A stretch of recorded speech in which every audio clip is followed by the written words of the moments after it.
एक बार कबीर साहिब जी अपने गुरु रामानंद जी के साथ एक भंडारे में गए हुए थे।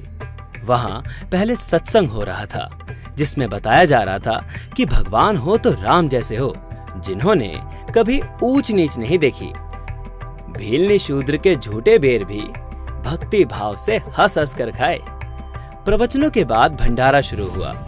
ब्राह्मणों ने पंडितों, साधु संतों और महंतों के लिए अलग से भंडारे की व्यवस्था कर रखी थी तथा अन्य साधारण लोगों के लिए अन्य भंडारे की व्यवस्था भी की थी। ब्राह्मणों ने देखा कि कबीर जी भी रामानंद जी के साथ आए हैं, जो जुलाहा जाति से हैं। उन्होंने सभी संतों, महंतों से चारों वेदों के एक एक मंत्र सुनकर भंडारे में प्रवेश करने की नीति बनाई। सोचा कि कबीर जी अपने आप ही अलग हो जाएंगे। विद्वान माने जाने वाले सभी पंडित महंत मंत्र सुनाकर ब्राह्मणों वाले भंडारे में प्रवेश कर रहे थे। रामानंद जी के बाद कबीर साहब जी की बारी आनी थी।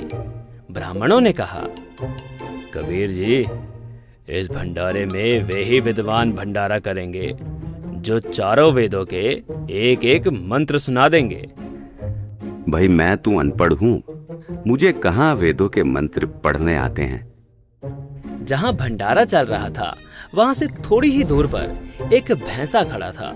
कबीर साहब ने उस भैंसे को आवाज देकर बुलाया, अरे भैंसा राम, भाई जरा नजदीक तो आना।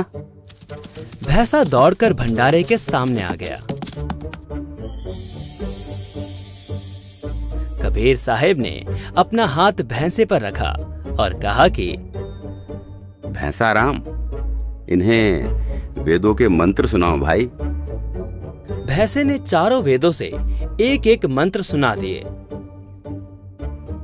ऋषि मणाया, ऋषिकृत, सवृषा, सहस्रता, तिथः, पदविहि, कविनाम, तृतीयम, धाम महिषा, शिशासंत सोमः, विराजमानो राजितस्तु।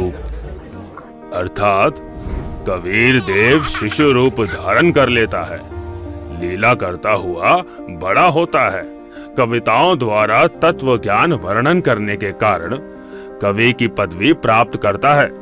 अर्थात उसे ऋषि, संत व कवि कहने लग जाते हैं। वास्तव में वो पूर्ण परमेश्वर शरीर में, आकार में, गुंबद में, सिंहासन पर विराजमान है, और वो कोई और नहीं बल्कि मेरे पास जो खड़े हैं यही वो पूर्ण परमेश्वर हैं। सभी ब्राह्मण अचंभित रह गए। कबीर साहब ने कहा, लो भाई, भैंसा राम ने मंत्र सुना दिए। भैंसा राम, जाओ और विद्वानों के साथ बैठकर भंडारा करो। मैं तो साधारण लोगों के साथ ही भंडारा कर लूंगा। ये लीला देखकर उपस्थित पंडित शर्म से पानी पानी हो गए और क्षमा मांगी। परमेश्वर कबीर जी ने कहा, हे विद्वानों, आप अपने सत्संग में क्या प्रवचन कर रहे थे कि श्री रामचंद्र जी ने सबरी के झूठे बेर बड़ी रुचि रुचि खाए थे। तनिक भी भेदभाव नहीं किया और स्वयं आप लोग भेदभाव कर रहे हो। करनी तज कथनी कथै, अज्ञानी दिन रात, कुकर जो भौंकत फिरे, सुनी सुनाई बात। सर्व विद्वान व परमात्मा चाहने वाले ब्राह्मणों ने कबीर परमेश्वर जी से दीक्षा ली।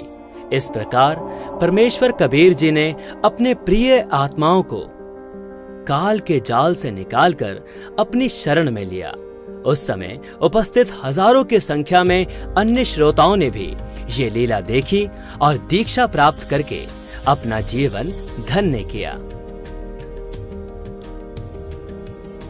दर्शकों, यह 2D एनिमेशन वीडियो संत रामपाल जी महाराज के सत्संग प्रवचनों का अंश मात्र है। संपूर्ण आध्यात्मिक ज्ञान प्राप्त करने के लिए अवश्य सुनिए संत रामपाल जी महाराज के मंगल प्रवचन। संत रामपाल जी महाराज के मंगल प्रवचन सुनने के लिए आज ही प्ले स्टोर से डाउनलोड करें संत रामपाल जी महाराज ऐप और सब्सक्राइब करें हमारा YouTube चैनल संत रामपाल जी महाराज।